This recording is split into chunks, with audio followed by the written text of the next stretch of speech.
Bismillahirrahmanirrahim. Assalamualaikum warahmatullahi wabarakatuh.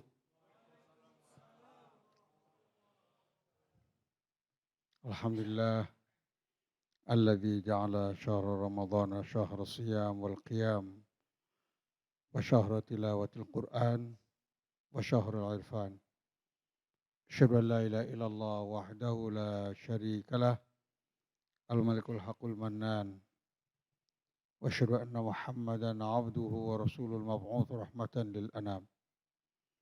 Allahumma fasalli wa sallim ala nabiyyina Muhammad wa ala alihi wa sahbihi ala mamarrid duhur wal a'wam.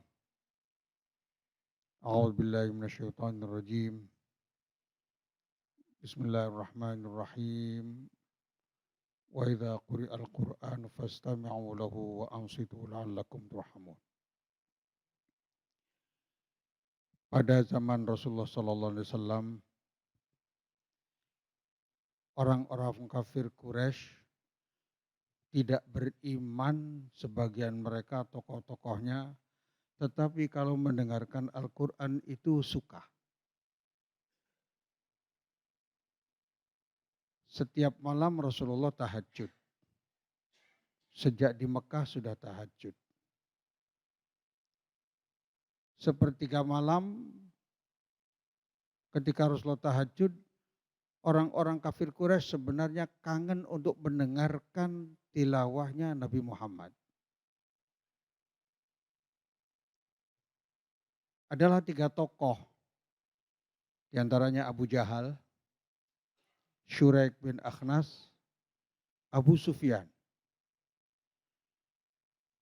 Mereka ketika datang sepertiga malam terakhir, menyelinap kemudian duduk di dekat kamar Rasulullah SAW, di luar rumah. Abu Jahal di pojok tersendiri, Abu Sufyan di pojok sendiri, Syuraik bin Akhnas juga di pojok. Jadi seakan-akan mereka menikmati tilawahnya Rasulullah SAW sendiri. Padahal di situ ada kawannya yang lain. Nah, kalau Rasulullah sudah selesai, tahajudnya menjelang subuh, mereka bubar. Nah saat bubar, jalan ke rumah Rasul itu satu. Mereka ketemu. Saling menunjuk. Loh, kok kamu ada di sini? Kata Abu Jahal. Lah Anda juga gimana tuh ada di sini? Ada apa ya? Ternyata mereka berjanji. Besok kita tidak boleh ke sini lagi. Sebab kalau orang Quraisy pada tahu kita ke sini, mereka akan beriman semuanya. Tapi ketika malam tiba, sepertiga malam terakhir tiba, ternyata Abu Jahal ngomong dalam dirinya, pagi ini saya akan menikmatinya sendirian. Tapi ternyata di hati si Abu Sufyan juga begitu, Syuraik bin Akhnas juga begitu. Biasa menyelinap masing-masing di tempat masing-masing, nggak ketemu ketika mereka mendengarkan tilawahnya Rasul. Dan ternyata begitu lagi sampai 3 kali. Dalam satu riwayat, kemudian mereka janji sebab kalau kita ketahuan orang Quraisy, mereka akan masuk Islam. Bapak Ibu yang saya muliakan. Jadi orang kafir saja sebenarnya tertarik terhadap tilawatul Quran. Pantas kemudian mereka bersepakat. Kalau begitu untuk mengalahkan orang-orang Islam, jangan kau dengarkan Al-Quran. Dibuatlah gaduh kalau ada orang baca Quran. Dalam surat Fussilat disebutkan. Wa qala alladzina kafaru. Dan orang-orang kafir berkata, la tasma'u lihadzal Qur'an. Jangan kau dengarkan Quran ini. walghaw fihi. Jadikanlah orang yang mendengar Al-Quran itu terganggu. La'allakum taghlibun. Kalau demikian, kalau kamu tidak mendengarkan Al-Quran, kemudian kalau ada orang baca Al-Quran kita ribut sehingga tidak bisa kedengaran Al-Qurannya, kita bisa menang, kata mereka. Artinya, dalam benak orang kafir, untuk menang terhadap umat Islam harus dijauhkan dari Al-Quran. Karena Rasulullah tegas dalam suatu hadis sahih.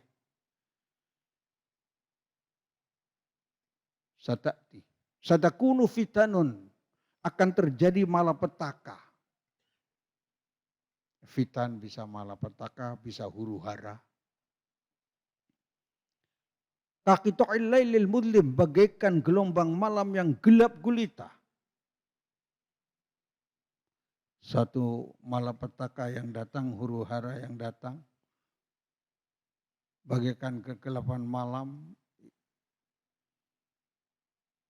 Yusbihur rajulu mu'minan wa yumsi kafiran. Kelak akan ada seorang pagi harinya dalam keadaan iman tapi sore jadi kafir.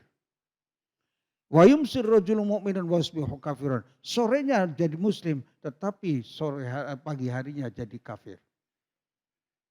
Yabi'u dinahu bi'aradin minad dunya. Dia menjual agamanya dengan dunia. Akan ada itu. Para sahabat tidak memikirkan apa-apa kecuali wamal makhraj. Para sahabat bertanya, jalan keluarnya bagaimana ya Rasulullah? Ketika terjadi malapetaka, di mana seseorang nggak jelas melihat hukum apa halal apa haram, sehingga ada manusia yang paginya dalam keadaan iman, sorenya jadi kafir, yang sorenya mukmin kemudian paginya jadi kafir. Bagaimana jalan keluarnya? Rasulullah menjawab, kitabullah. Hanya dengan kitab suci Al-Quran.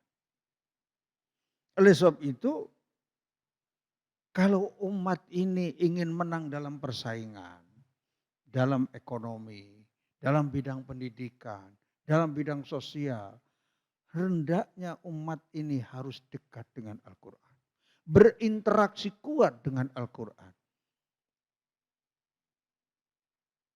Tetapi kelak, Rasulullah memprediksi kelak, inna qaumi ittakhadhu hadzal qur'ana mahjura.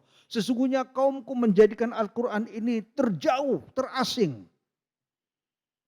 Sehingga yang baca Al-Qur'an sedikit. Padahal selesainya problematika ini hanya dengan Al-Qur'an. Rasulullah memberikan contoh bagaimana berinteraksi dengan Al-Quran untuk bisa menggapai satu kemenangan dalam berbagai macam kompetisi dalam kehidupan. Harus berinteraksi kuat dengan Al-Quran. Bagaimana berinteraksi kuat dengan Al-Quran? Apalagi ketika kita berada di bulan Ramadan. Bulan diturunkannya Al-Quran. Bulan dilipat gandakannya pahala. Bulan istimewa. Berinteraksi dengan Al-Quran mulai dari mampu membacanya dengan baik. Dibaca, dan kalau kita membaca Al-Quran dengan baik, dengan benar, panjang pendeknya Al-Quran, tajwidnya Al-Quran, itu sangat cocok dengan otak manusia. Gelombang otak manusia ketika mendengarkan Al-Quran akan menjadi tenang. Sehingga pernah dilakukan penelitian di Amerika oleh seorang Profesor Ahmad Al-Qadhi. Bagaimana menyelesaikan orang-orang yang sakit melalui tilawatul Quran. Karena ternyata otak manusia yang dihubungkan dan diukur dengan komputer, gelombang otaknya itu ketika dibacakan Al-Quran menjadi tenang. Yang tadinya 15 gelombang per detik menjadi turun sampai 8. Kalau 8 itu tenang. Kalau di atas 10 sudah menjadi dalam kondisi kurang tenang. Ketika tenang, maka penyakit banyak yang hilang. Ketika hati tenang, maka otak pun akan tenang untuk berpikir. Disitulah kemudian menjadi maju. Dan ternyata dari sekitar 210 orang yang sampai 7 kali datang ke medical centernya Ahmad Qodi tadi, ternyata 79%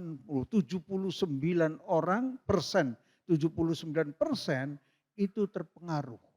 Yang tadinya dalam keadaan tidak nyaman menjadi tenang. Yang tadinya dalam kondisi bersedih menjadi tenang. Ketika membaca diperdengarkan Al-Quran. Maka jangan aneh kalau kemudian mendengarkan Al-Quran di masjid banyak yang ngantuk. Karena rasa tenang itu sebenarnya. Tenang yang luar biasa. Maka kalau ada yang nggak bisa tidur, cobalah dengarkan pengajian di Al-Quran, pengajian di masjid, tenang dibacakan Al-Quran, insya Allah akan gampang ngantuk gitu. Kenapa? Tenang. Gelombang, jadi panjang pendeknya Al-Quran. Kita Yasin, wal Qur'anil Hakim. Gelombangnya itu sama dengan gelombang otak yang diinginkan otak untuk menjadi tenang. Tilawatul Qur'annya yang benar. Itu salah satu interaksi dengan Al-Quran. Yang kedua, kewajiban kita terhadap Al-Quran adalah bagaimana kita bisa mempelajari Al-Quran sehingga faham Al-Quran. Karena ahlullah wa khosatuhu, yang menjadi keluarga Allah adalah ahlul Quran. Orang yang dekat dengan Al-Quran, yang menghafal Al-Quran. Dan orang yang terbaik menurut Rasulullah di dunia ini, khairukum man ta'allamal Qur'ana wa 'allamah. Yang belajar Al-Quran dan mengajarkannya. Yang kedua,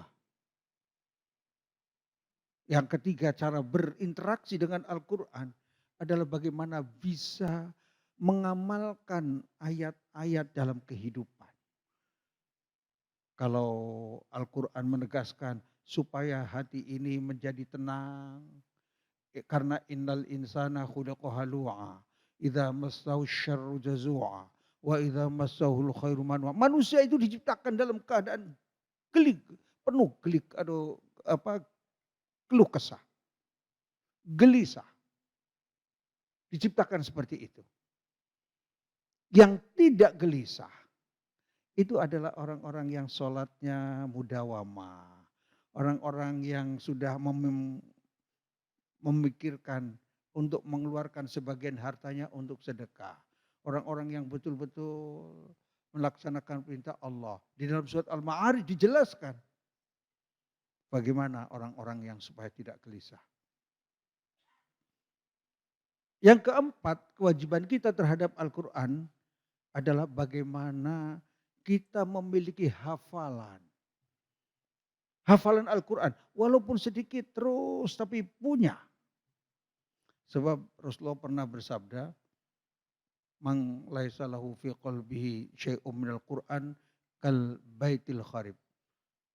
Orang yang di dalam hatinya, di dalam dadanya tidak terkandung hafalan Al-Quran bagaikan rumah yang hancur berantakan. Naudzubillah. Sehingga wajib ada hafalan itu. Bukan sekedar surat Al-Fatihah. Ayat-ayat pendek juga terus kita perbanyak hafalannya. Bahkan untuk kita-kita yang sudah tua, sudah di atas 40, 50. Justru berniatlah seandainya kita untuk niat menghafal Al-Quran. Satu hari satu ayat. Jangan banyak-banyak.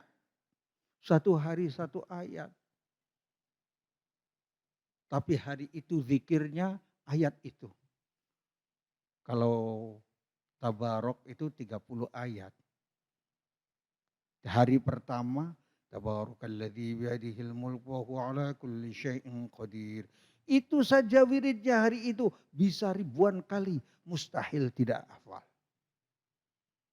Tapi seringnya tidak komitmen. Hari kedua, ayat keduanya. hari ketiga dan seterusnya. Sehingga 30 hari jelas dapat 30 ayat. Satu surat hafal itu. Kalau betul-betul komitmen umat ini mau membaca Al-Quran, apalagi memahaminya, kemudian mau menghafalkannya, maka 20 tahun yang akan datang kalau masih hidup, itu sudah hafal semuanya yang ada di sini. 20 tahun ayat-ayat yang dihafal, diulangi lagi, dihafal lagi terus.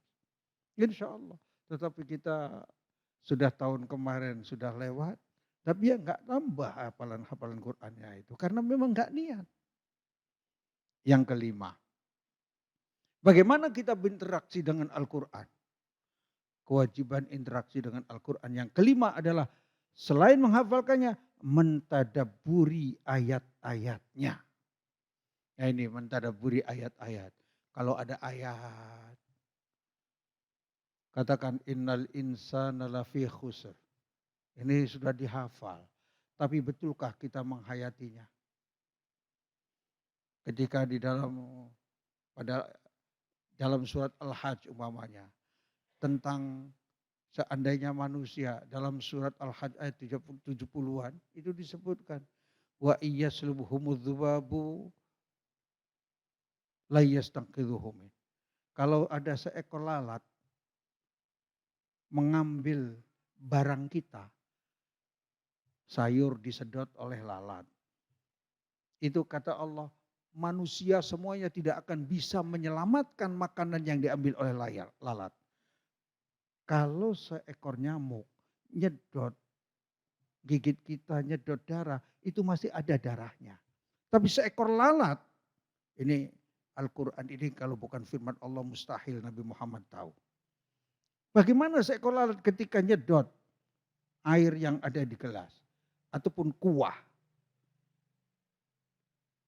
Itu tidak ada airnya. Karena lewat moncongnya itu air berubah menjadi energi. Sehingga nggak ada lagi airnya. Energi di situ. Sehingga nggak punya penyimpanan makanan di dalam perut lalat itu. Karena energi tidak bisa diambil kembali. Al-Quran mengatakan, seandainya seekor lalat mengambil sesuatu dari kamu sekalian, atau dari mereka yang tidak percaya, tidak akan bisa menyelamatkan. La yastangqidhuhum. Sehingga Bapak Ibu yang saya muliakan, Al-Quran yang merupakan mukjizat dan satu-satunya mukjizat yang menantang terus cuma Al-Quran. Dan untuk di zaman modern ini, untuk bisa memahami suatu agama, mengikuti suatu agama adalah suatu agama yang masih ada mukjizatnya.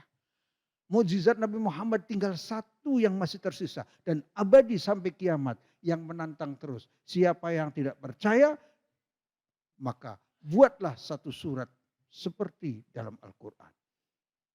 Wa in kuntum fi raibim mimma nazzalna ala abdina fa'tu bi suratin min mithli.